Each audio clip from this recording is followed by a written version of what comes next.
See, as I said, everyone has their own ways of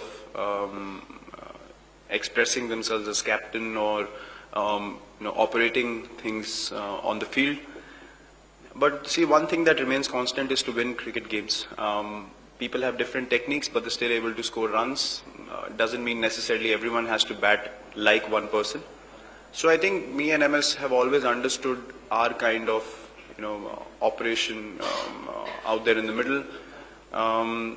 So it doesn't make anything difficult as far as I'm concerned, because when he was in charge, I've always given my point of view or my thoughts to him. Eventually he's made those decisions. Sometimes we click immediately and he makes those changes right away. Sometimes he still takes a bit of time to follow his instinct more and then maybe keep that as option B.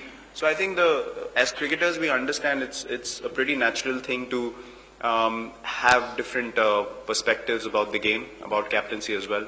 But again, his views will be priceless for me as well. But I will have my preparation first, and then keeping his views in mind, maybe immediately changes will be made. Maybe I'll still want to follow my instinct for a bit more, see where the game goes, and then fall back to plan B from a different point of view. So it's the same thing. I mean, it's just that I'm in charge of decisions now, and he'll be giving me his views, which was the case before as well. I was giving my views, but still his decision was paramount. So I think we both understand that as professional cricketers, and it'll be pretty smooth.